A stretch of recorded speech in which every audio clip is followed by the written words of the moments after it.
We're talking about an assortment of topics on defense today. No particular logical order or sequence to them. They're basically standalone. Feel free to ask any questions that you may have about any of this stuff that we're going to talk about. The first tip involves using the hold-up play on defense. Anybody that has moved past the initial beginning bridge class and taken a class on play of the hand is generally familiar with the hold-up play used by the declarer when you have a no-trump contract you're playing and you have only one stopper in the suit. That's generally the ace, or it might be the king if that is now the master card. There's nothing that says that you have to play your top card in a suit the first time it's led, and it can be very profitable for the declarer to hold up a single stopper. This first hand illustrates that principle. Obviously, Mr. West is on lead here, and he has a lovely sequence in the spade suit there.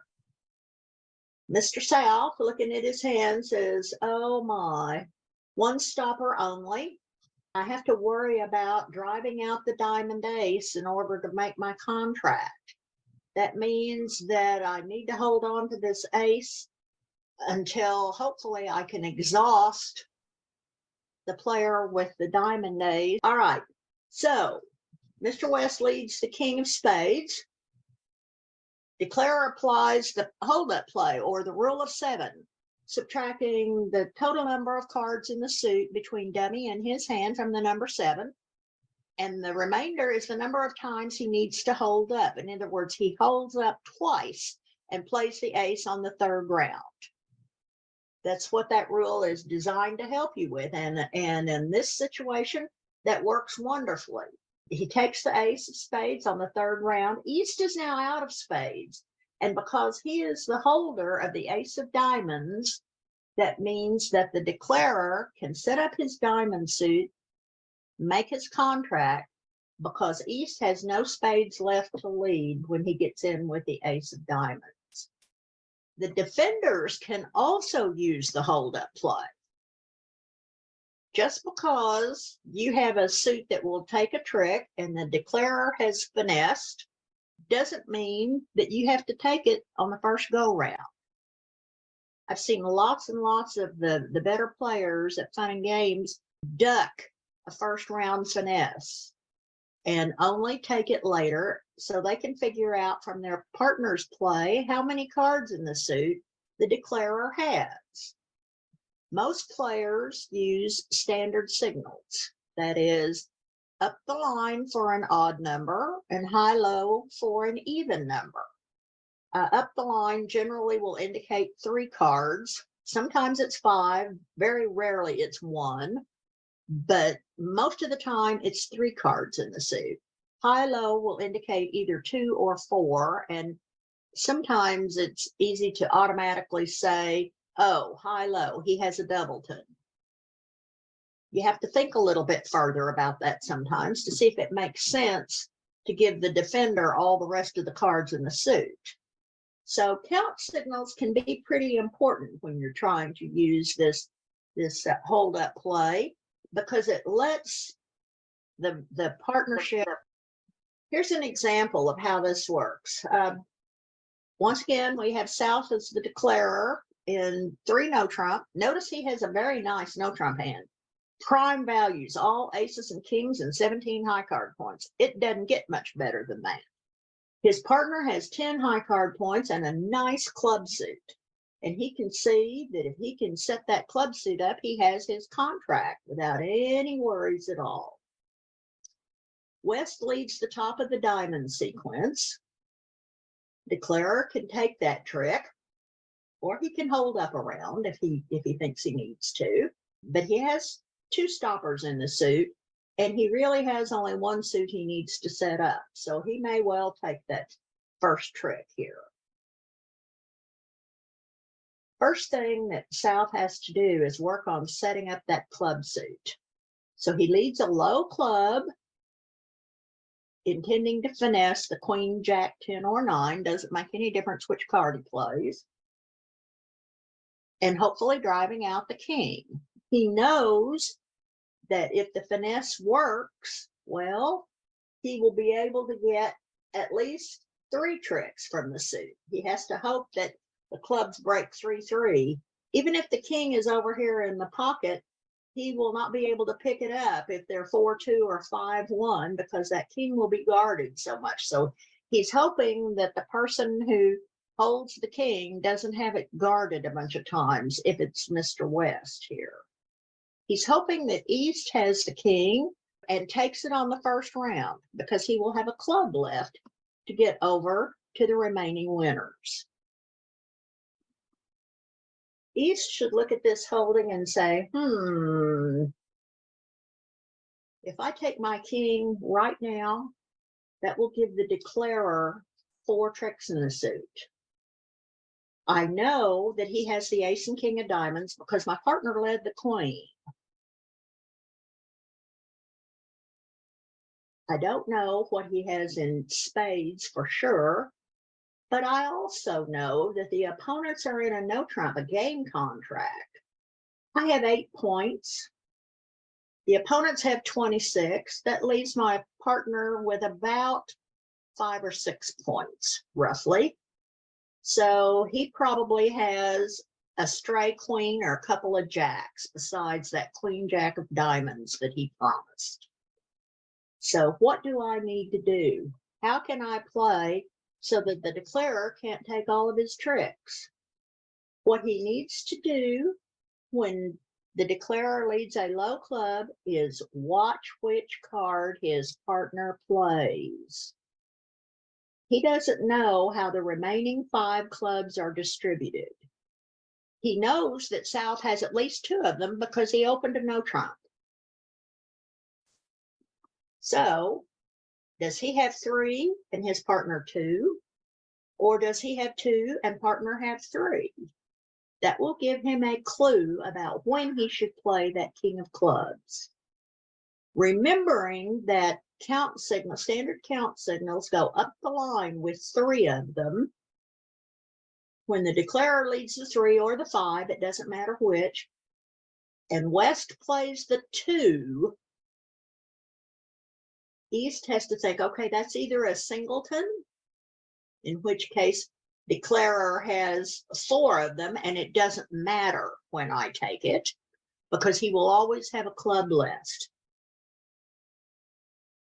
So I'm going to assume that my partner's card is not a singleton, because I need it for him to have more than 1 for me to be able to defeat the contract.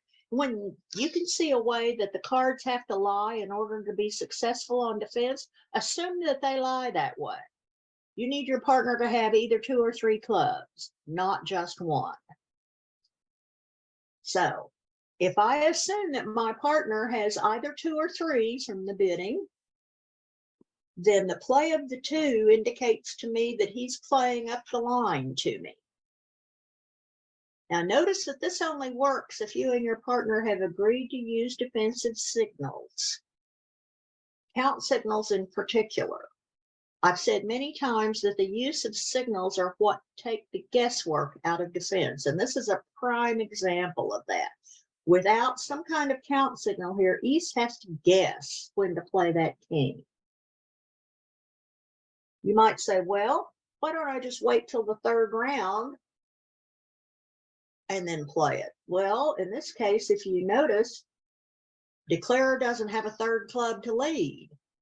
So you will give him an extra trick if you do that.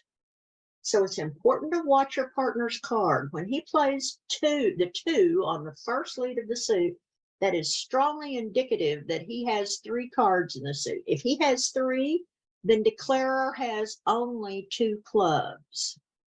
Notice that the only outside entry is in spades, and that is the queen, and you're sitting with the ace over it. So you can keep the declarer from being able to get back to the dummy after you take the king, even if you hold it up until the 2nd round. Declarer now cannot get to the dummy to get the remainder of those club tricks, he gets only one trick. When you hold up the first time, he can come back to his hand. He says, well, I think that worked. I think that worked. That finesse worked. I'm going to come back to my hand and try it again. This time he leads the 5, your partner plays the 6, and now you know for sure your partner started with 3 because he's playing up the line. Now, when the declarer plays the Jack, East takes his king and returns a diamond to help his partner out. And now declarer is basically prevented from getting back to the dummy. He gets only one club trick instead of 4, and the contract is doomed because the defenders used the hold-up play, just like declarer often does. Has a question. Yes, go right ahead. Yes, I have a question about leading in the West hand, leading the 2, meaning I have 3, like, so top card, doubleton, or maybe 4, because I've heard bottom of something and I've heard mud. So how do you know if it's going to be mud or bottom of something or the bottom of 3? He didn't lead the club. He led the Queen of Diamonds on opening lead. Oh, okay. Defender, and he's not leading. He's following suit to the suit that declarer led. So when the declarer is leading, you know, when your partner is leading, you want to give him attitude. Now, perfectly legal to give your partner attitude on that when he is leading, to let him know whether you like that suit or whether you don't. But when the declarer is leading, the prime signal that you want to give to your partner is a count signal. So in this case, I mean, West doesn't know whether East has a missing honor or not. He presumes it because declarer is leading up toward that ace, queen, jack, 10, 9. He didn't play the king from his hand first to unblock it. So he says, okay, he's looking for the king. I don't have it. So that means my partner has it. He needs to know how many clubs I have. The way I tell him, because we use standard count signals, is to play low, my 2. Then on the second round of the suit, I play the 6. I'm going up the line, and that tells him I have 3 of them. I hope that helps him. He will know then that declarer has only 2. He can count. He can see 5 of them on the board, and he knows how many he has. If I let him know how many I have, then he can figure out how many the declarer has, and he will know when to take that honor. Makes all the difference. Notice, if East takes the king of clubs on the first finesse, the declarer still has a club left in his hand to get over to the winners that are there. If he has 3 clubs and declarer and the defender sitting in the East hand had only 2, he would play high-low. Say he had the 7 and the 2. Then on the first finesse, he would play the 7. And East would say, oh, it looks like declarer may have 3 clubs. He plays a low card. Declarer comes back to his hand to repeat the finesse. Notice we have put the 6 in his hand. So this time he'll lead the 5. West completes the echo by playing the 2. And now East knows for sure that the declarer has 3 clubs in his hand, and he needs to wait until the 3rd round to take the trick. Now, if declarer is paying attention, he'll see the high-low signal in the West hand, and he'll know when he leads the 3rd club that he needs to play the ace to drop that king. But there are many, many declarers who aren't paying attention. So the only chance in that situation where declarer has 3 clubs is for East to hold that king up twice. He has to do everything he can to try to keep the declarer from being able to cash out those tricks. On this layout of the hand, it is imperative that West play low and then the next one up. So he says, okay, my partner has 3, I have 3, there are 5 of them on the board, that's 11. That means declarer has 2 of them, and I will win the second round. Then when he tries to get to the board by leading the king of spades, I will hold up my ace. When he tries to get there, leads toward that queen again, he's going to be hoping that my partner holds the ace of spades. When he calls for the queen, I'll play the ace, and then I'm going to have a trick with the jack even. Because I held up on my ace, I can keep him from being able to get to the dummy. This is not beginning defense, is it?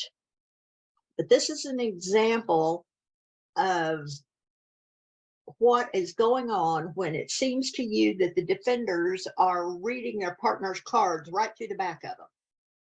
And their cards are made of glass, and then they can see what each one holds. The use of signals and listening to the bidding will also often give you all the clues that you need on defense. The key is just learning how to apply what you know. So does up the line only apply to defense then? Yes. Well, it depends on what your opening lead agreements are.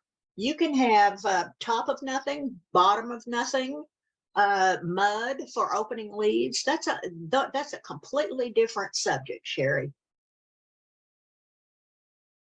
Well, you helped me a lot, so thank you. Good deal. Sometimes it's easy to confuse a discussion of something like opening leads and apply that to other tricks in the play of the hand. Generally, opening lead agreements apply only to opening leads. So if you've agreed to play mud, then you'll lead middle up down from 3 small. Some pairs like to use the highest card from 3 small. Say you have an 8 or a 9, that pretty much indicates that is a top of nothing lead. Or some people will say, no, I just want you to lead a low card from 3 or 4 small, because that's what makes the most sense to me. This is a matter of partnership agreement, though. I have a question. This is Cindy, when you have 4, I never know, because I know the count rule. I never know when to play the highest, thinking, oh my goodness, won't it take a trick later if I try to tell my partner? Cindy, you don't have to play the highest one. If you have 4 cards, you have a highest card and a next highest card, don't you? Say you have the 10, 8, 5, 4 of a suit in your hand, and you don't want to signal with a 10, because especially when you hold 4 of them, that 10 may control the 4th round of the suit. Yeah. But you can play the 8, and then you can play the 4 on the second round, and you have still conveyed to your partner that you have an even number of cards in the suit without using that potentially trick-taking 10. So many players prefer the second highest. Okay, I like that. Thank you. That answers exactly what I needed. All right, good deal. Yeah, I don't like to use 10s to signal an opening lead like that either, unless I have the 9 and 8 behind it, because it's just too likely to take a trick later on in the play. So Another question from the chat. Could you explain mud? Mud is middle up down, and it's an opening lead technique that some pairs use to try to avoid confusion. For instance, if you have the 2, 4, 7 in a suit, and you play high from 3 small, well, when you play the 7 and then the 2, your partner really doesn't know whether you have an even number or an odd number of cards in the suit. Likewise, if you lead the 2, partner has the right to assume it's a Boston lead or bottom of something, top of nothing. Well, obviously, you don't have an honor at the top of a suit that consists of 7, 4, 2. 7-4-2 is not a very good example. Let's say you have the 9-7-4. If you use mud leads, you would lead the 7, then you would follow it with the 9, and partner says, okay, partner has 3 of them. He's playing up the line. I don't know whether he has the 10 jack or something like that, or whether if you're playing mud leads, he could have a small card. That small card will come on the 3rd round of the suit. But by leading the 7 in the middle, the 7 pretty much is an equivocal card. It doesn't say I necessarily need this lead back. It's just a card to lead. But when you follow it with the 9, partner says, okay, my partner has an odd number of cards here. Then when you play the 2, you have gotten away from leading the 2 to indicate 3 small, but misleading your partner into thinking that you have an honor. Because most people use Boston leads, bottom of something, top of nothing. So when you lead the 2 in a suit, it often leads your partner to believe that you have something there. Likewise, when you lead the 7 or the 9, in this case, this most recent example, partner tends to think you have an even number. So that's not a great solution either. It says, I don't want this suit back, but it leads partner astray when he starts thinking about how many cards you have in the suit. So many pairs have adopted this method of opening leads to try to make that situation less confusing. I hope I haven't confused you further, but email me or something similar, or catch me after the lesson and we'll go into it some more.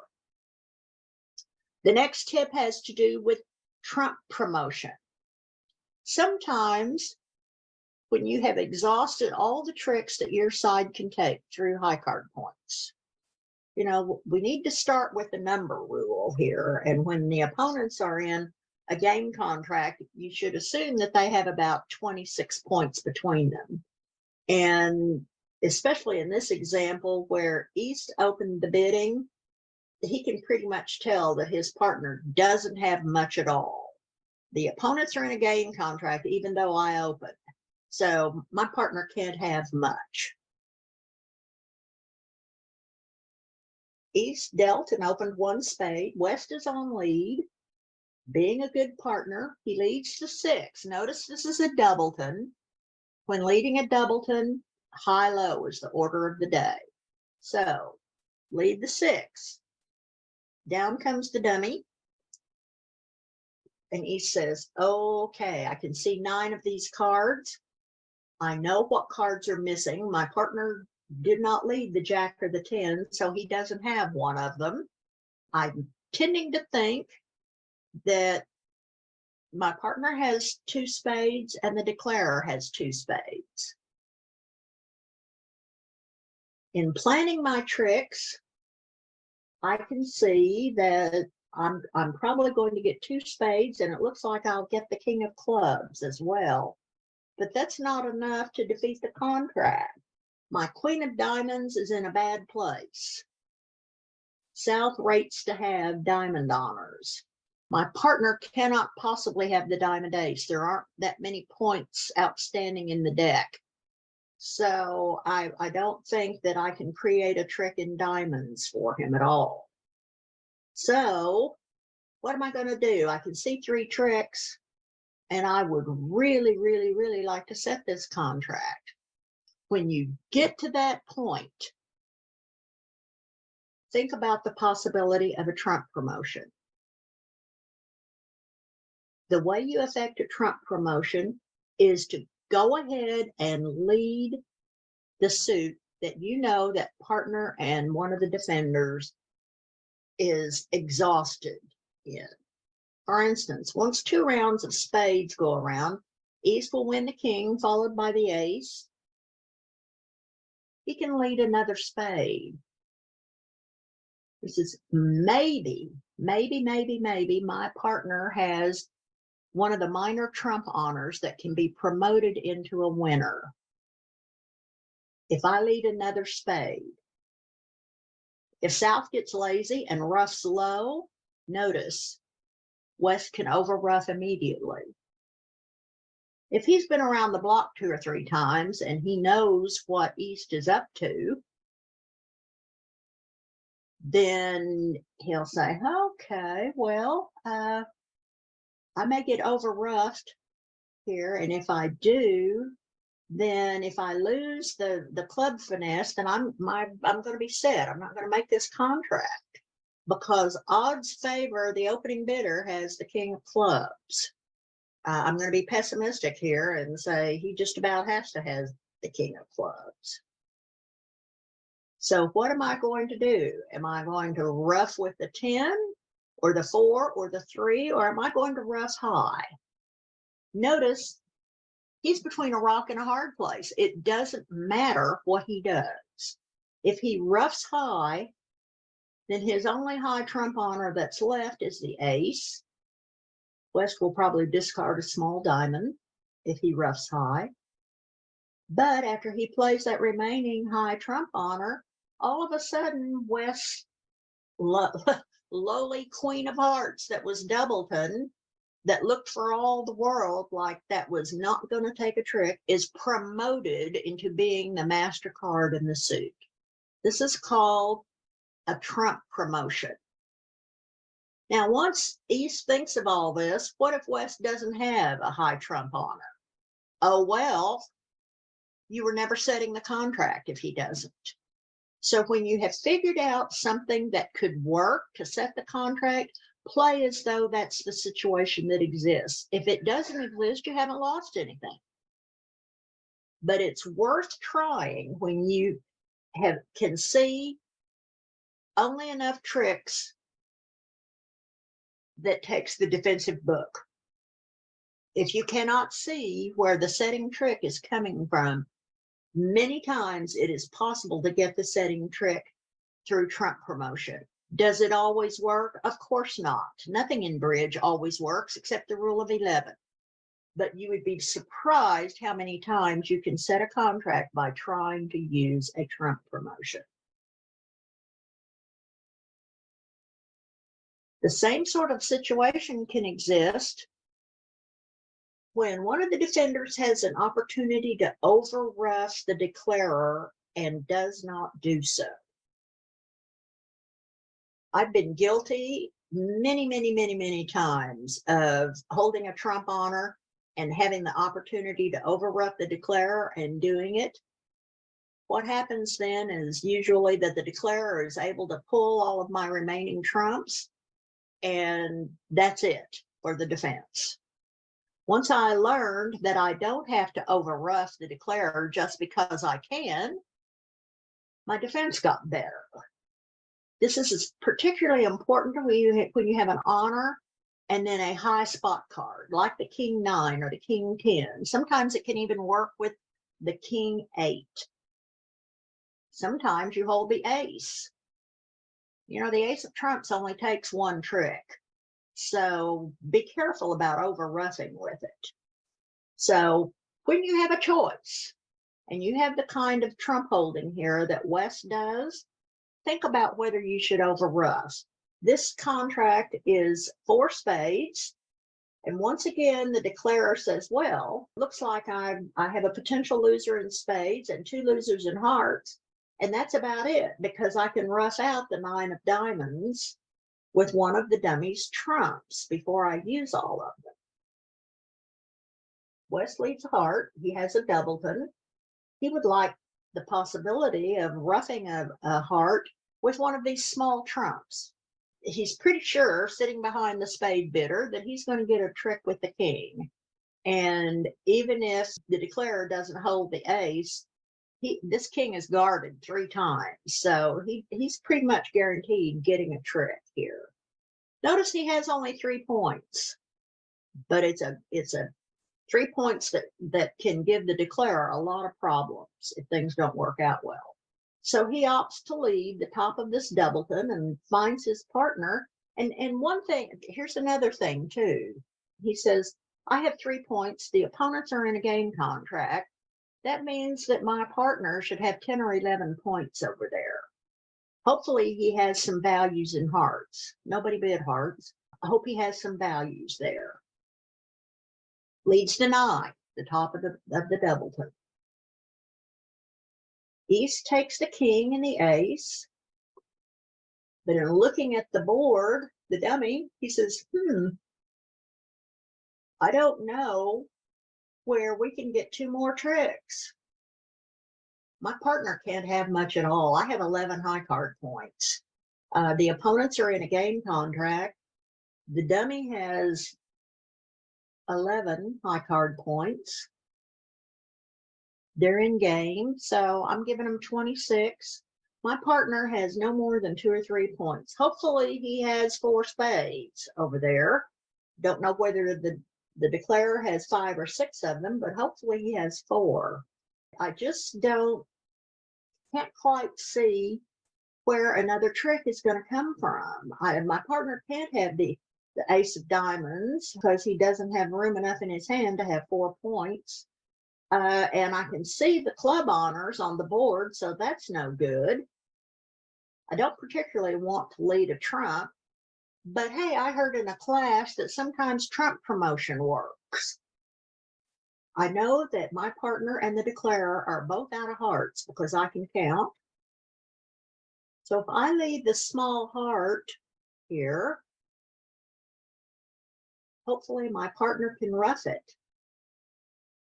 Well, South's been around the block a few times, and he says, okay, I know that Mr. West is out of hearts as well, too. And I know that I've already lost 2 hearts, and if I lose the king of trumps, that's all I can afford. So I don't think that I can discard my diamond and allow West to ruff this trick. That will only work if my right-hand opponent holds the king, and I don't know that for sure.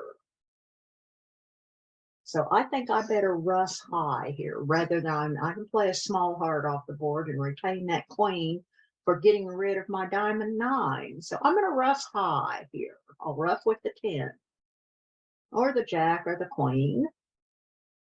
You know, if you want an opponent to play a missing honor, play the highest one to try to tempt him to make him use it. If you don't want him to, play the lowest one. It's a psychological thing. You'd be surprised how often that works. So South Ruffs high, and what should West do? West should resist the temptation to over-rust because he has the 9.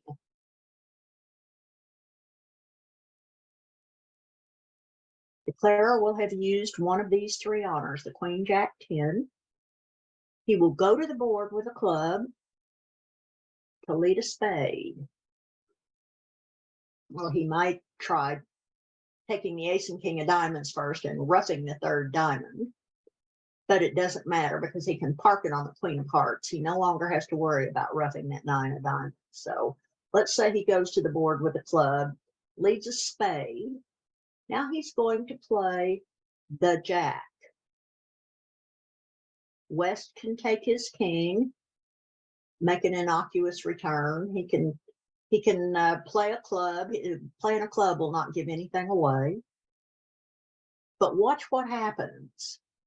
The declarer will play the ace and queen of trumps, on which West plays the 2 and the 3.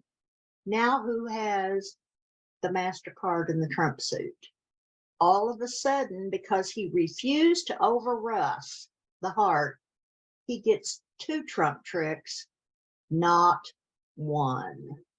Now, if he had the king 4-3-2, obviously it doesn't work.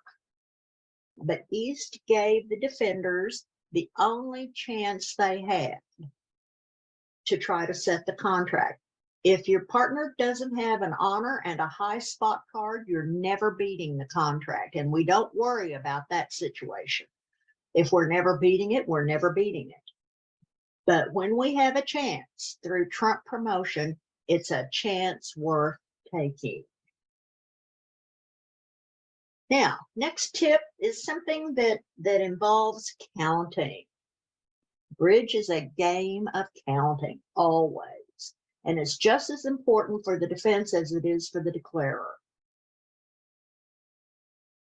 Once you and your partner are on defense and a hand and the opening lead's been made and the dummy is faced, then you need to start thinking about, while the declarer is sitting there making his plan for playing the hand, the defenders need to be sitting there making their plans on how they're going to defend. Did my partner bid anything? If he did, what did he bid? What kind of hand did that bidding indicate that he has? How many high card points does my partner have? Well, let's take the contract. If the opponents are playing in a game contract, subtract your points from 14. And you'll have a really good idea about how many points your partner has. That's because give the opponents an average of 26 for playing in the game contract. Could be a little more or a little less. Particularly if it's a suit contract, it could be a little less. Now, if the opponents wandered all around trying to get to game and couldn't, and have stopped at the invitational level, that is 2 no trump or a 3-level suit contract, then subtract your points from 17. And that will give you a pretty good idea of how many points your partner has. And then, of course, if they're playing in a part score, that is anything below 2 no trump, subtract from 19. How does this help you? Well, if you're planning to lead a singleton and you can figure out that your partner cannot have an entry, then look for another lead. If you lead a singleton and partner cannot have an entry where he can either get in that suit or he can get in later to give you a ruff, then leading a singleton is counterproductive and only helps the declarer set up that suit. So think about doing something else. That's what this information is good for. You don't just figure out what the total is and forget about it. If you can tell that your partner cannot have enough to have an entry, then don't try to get him in to give you a ruff.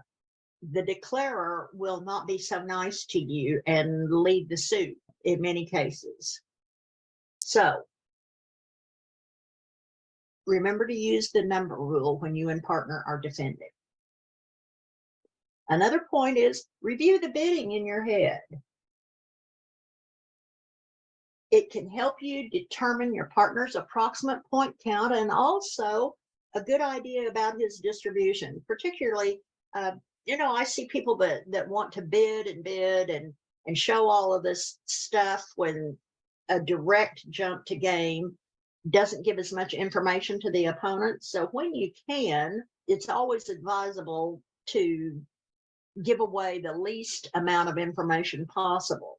Here, though, we have a little bit of problem finding a place to play. North opens a heart, South bids a spade. North says, no, don't have 4 spades, but I do have a diamond suit, 2 diamonds. Okay, 3 diamonds. Yeah, diamonds are fine with me. Don't want to play a minor. Let's play 3 no trump. From the bidding, North didn't rebid hearts, so he's presumed to have 5. He rebid diamonds. He is presumed to have only 4 of those. If he were 5-5, there probably wouldn't be a no trump contract because that's a pretty unbalanced hand. When he bid 3 no trump, he virtually guaranteed some kind of a stopper in that 4th suit. Although I will warn you that occasionally people do that and say, my partner will have a club stop for me. It's okay. So North is presumed to have 5 hearts and 4 diamonds. South is presumed to have 4 spades at least. He may have more, but notice he didn't rebid spades at all. So he doesn't have 6 and probably doesn't have 5 because he raised partner's 2nd suit. You never, ever, ever raise your partner's 2nd suit without 4 cards. So we're going to give him 4 spades and 4 diamonds. If your partner leads the unbid suit, particularly if he leads the 2 and your habit is to lead 4th best against a no trump contract, that will tell you right then what the distribution of the hand is around the table. In general, opening leaders lead the unbid suit on auctions like this because the offensive side is presumed to have not much in that unbid suit because nobody mentioned it. So that's what makes it a good choice, particularly against no trump. The opponents have shown you that they have stuff in all the other suits. So leading the unbid suit, particularly a card like the 2 or another really low one, maybe leads the 3 and you see the 2 on the dummy. That can give you the distribution of the entire hand at trick 1. So review the bidding too. It's very, very helpful. Now, I know that I have a lot of trouble discarding. Many times my opponents are able to make a really good score on a hand because I've had to discard a lot and I'm not sure which cards to keep. Sometimes I give away tricks because I don't discard well.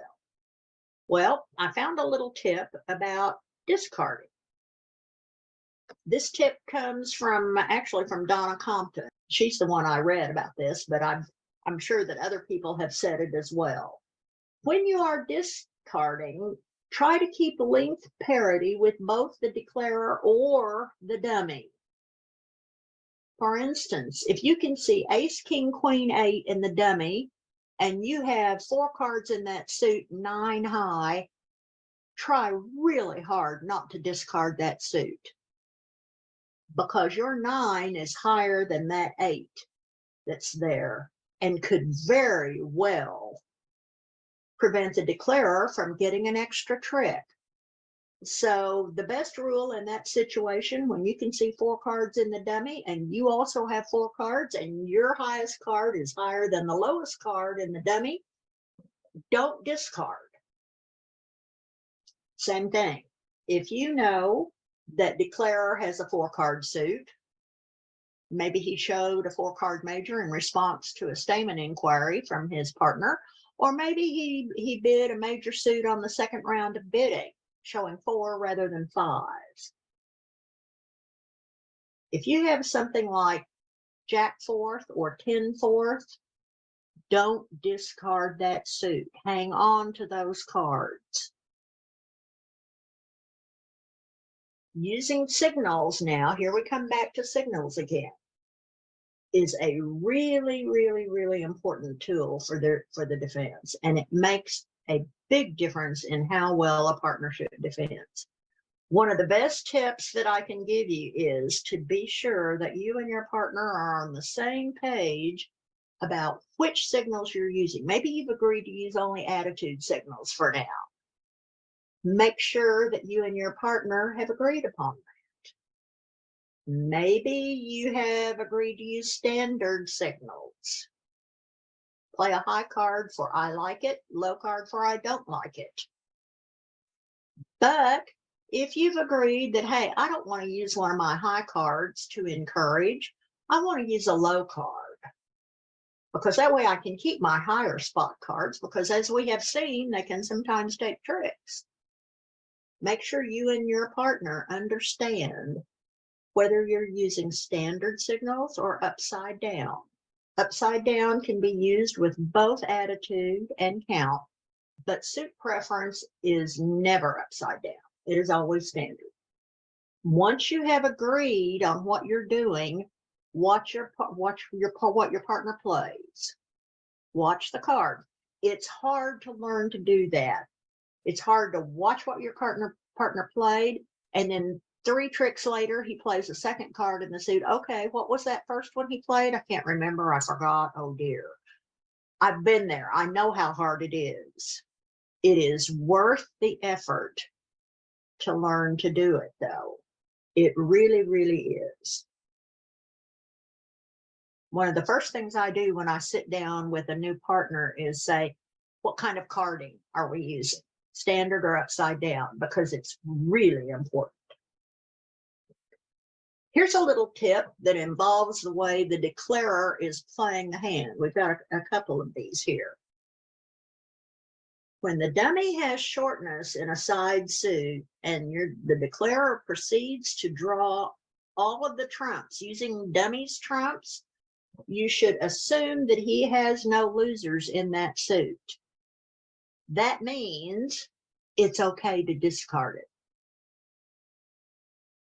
The declarer has shown that he does not have any losers in this suit because he didn't try to trump small cards in that suit in the dummy before he drew the trumps. That means it's okay to discard that suit. When the declarer likewise ignores a strong suit in the dummy that's missing an honor, if he ignores it, assume he has it. Because if he didn't have it, one of the first things he would do would be to try to locate that missing honor and set the suit up. The holding will look something like King, Queen, Jack 10 small or whatever, or Ace, Queen, Jack 10 in the dummy. Declarer works on other suits. Take your tricks really quickly because that suit is already set up. If it weren't, that would be the first place the declarer would go. Susan. Yes, Gail has a question. go right ahead, Gail. Quick question. Can you give me an example of upside down? Upside down, for instance, would be, say you and your partner have agreed to use upside down attitude signals. Normal standard carding is play the highest spot card you can afford when your partner is on lead and is going to win the trick. Obviously, if he has led a low card and you're going to have to play high, then attitude doesn't come into play. But partner has led, say, the ace. This is particularly important when partner leads the ace. Promising the king. If you use standard carding, you would play a high spot card like the 8 or the 9 or even the 7. Okay. That would say, I like it. If you use upside down attitude signals, you would play the lowest card you have in your hand. The 2 fairly screams, I can control the third round of the suit if you're using upside down signals. People like upside down because they don't have to use an 8 or a 9 to encourage. They can use a low card saying, I can control the third round of the suit. Okay, thank you. Now, when you're defending, it's important to remember that 2 of the principal ways that declarer can add to his trick total is either setting up the long suit in the dummy so that he can dump his losers in his hand, or roughing losers in the dummy, the so-called trump or dump tactics. If you see both a long suit and a short suit in the dummy, the way you approach that is by looking at your own holding in the long suit. If that long suit in the dummy is something like Ace, Queen, 10, and you have the King, Jack sitting behind it, then declarer's not going to be able to run that suit the way he hopes. If your partner had been holding those 2 honors, he can take finesses all day long and set up the suit and run it. But if you know that the declarer cannot set up that suit to run, leave trumps so that he can't fall back on roughing losers in the dummy. He's going to discover that that long suit is not going to set up, and he's going to have to take a different tactic. So when you can see that, a really helpful thing to do is lead a trump. He's going to have to fall back on trumping losers. So take away his ability to do that. When he has no place to park losers, you play passively by leading trumps. Your tricks will come to you because declarer can't get rid of his losers. Here's a hand that illustrates the way this works. North ends up in 4 spades on the option shown, and East leads the Queen of Clubs. let's look at West's hand over here. He can see the dummy. And he says, if I didn't have the holding in diamonds that I have, the declarer would be able to set that suit up and run it and discard any losers that he might have. It looks for all the world like he has club losers because my partner's led the queen and I have the ace king small. The success or failure of the defense on this hand is up to West, and it's up to him at trick 1. West has to say, okay, my partner has to have the jack, so I'm not giving anything away if I overtake his queen.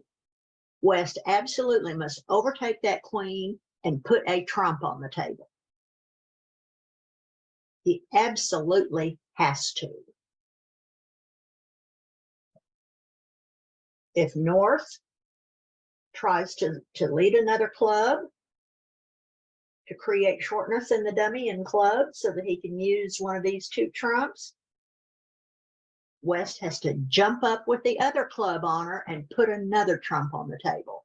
That will clear the trumps out of dummy, and notice that creates a 3rd loser in clubs for the declarer. He also has 2 losers in diamonds. He doesn't know it yet, but he's not going to be able to park much of anything because after he takes a diamond finesse, he can't get to the dummy. The trumps have been played twice, so his jack of spades is gone, and it was never taking a trick anyway. This is what West has to be thinking about here. Notice that they got to 4 spades because North has a pretty powerful hand here, but the defense got off to a good lead because East led the top of a sequence. He had a nice 3-card sequence. But it is absolutely incumbent upon West to overtake that queen and put a trump on the table. There is a long suit in the dummy, but it's not going to be an advantage for the declarer. He can get to the dummy only once, unless he can get rid of these clubs in the dummy and then trump one with one of these. West has to say, aha, the declarer is going to want to trump a club loser. I don't think my partner has 6 clubs. Surely I'd have heard from him during the bidding if he had 6 clubs. So I think declarer has a club loser that he's got to be worried about. And the smartest way to get rid of it is to void the dummy in clubs and use one of those spades to trump out that club loser. I can keep him from doing that. Notice if that doesn't happen, the declarer loses 1 spade, 2 clubs, and that's all, because he can ruff that 3rd club loser in the dummy. If West gets lazy and doesn't overtake, I mean, he's the one who knows what to do, so he has to take charge. Notice that East is going to be very reluctant to lead a trump. He has a trump honor that rates to take a trick, and if he switches to a trump, that may keep the defender or the declarer from roughing a club, but he's also most likely, well, definitely sacrificing the trump trick that he has. So it does no good for West to sit there and hope that his partner will shift to a trump. That's not a winning play. He can see what needs to be done, so he needs to do it. He knows that the diamond suit is not going to provide any place for the declarer to park losers. So he has to take the trumps off the board to keep the declarer from being able to rust. Finally, the last tip. The best time to lead a short suit is with a high trump honor or a trump control. Holdings like ace doubleton or tripleton or king tripleton or even a doubleton are great trump holdings to have when you also have a short suit. But if roughing will cost you a natural trump trick, leads from shortness are counterproductive. Yes, sometimes you may get that trump honor because the declarer took a finesse and you happen to win, but that is most often not the case. If you rough once, all of a sudden, if the declarer had 5 outstanding trumps, now he has only 4. And we all know the way that you should play when you have 4 outstanding trumps. You play to drop the queen. You don't finesse anymore. So roughing, when you have a natural trump trick, and that is all, you don't have an extra guard, often will cost you that natural trump trick and isn't worth it. So holdings like ace little little or king little little are great, but queen little little, don't lead a singleton when you have queen little little. That will end up costing you a natural trump trick many, many times. And those are the ones that you want to take. Hi, this is Susan. Thanks for stopping by the Oklahoma Collective's YouTube channel. Basically, this channel shows recordings of our free 1-hour bridge lessons for advancing players that we offer every Saturday morning at 9 a.m. Central Time. If you would like to join us, send your contact information to the email address shown on the screen, and we'll be happy to send you the link. If you would like to follow our channel and be notified when a new recording is uploaded, just click the Oklahoma Collective button below. Thanks for stopping by. Bye.